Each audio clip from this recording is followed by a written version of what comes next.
Fine Gael.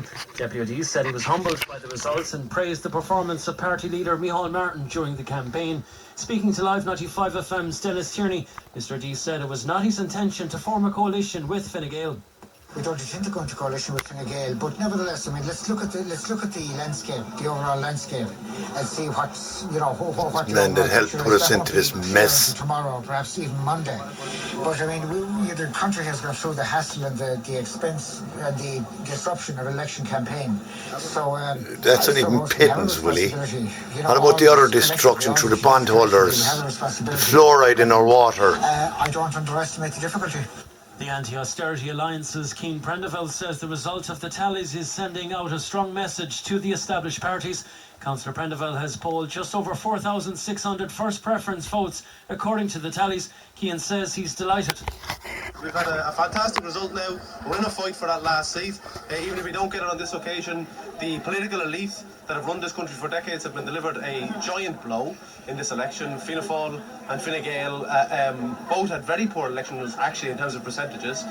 Together now they're less than 50% for the first time in the history of the state, and I think that there is a growing desire for not the first time in the history of the state. And now the pressure is on all the parties in their wranglings. They know that they have to abolish their water charges. They know that they have to end austerity.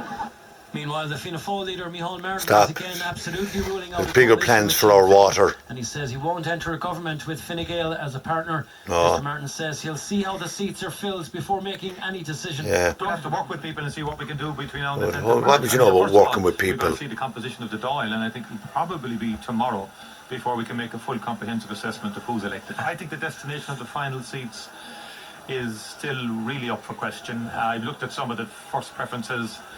Transfers are going to be crucial, and I think there are a lot of seats as of yet that really are too close to call.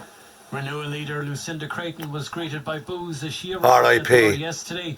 Although she looks unlikely to gain a seat in Dublin Bay South, the former Fine Gael minister says she put her best foot forward. Some commentators are suggesting Renewal may not win any seats in this election.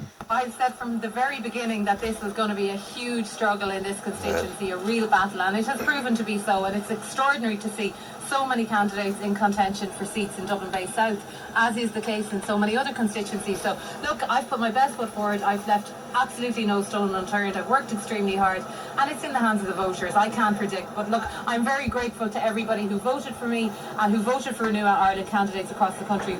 In other news, a woman in her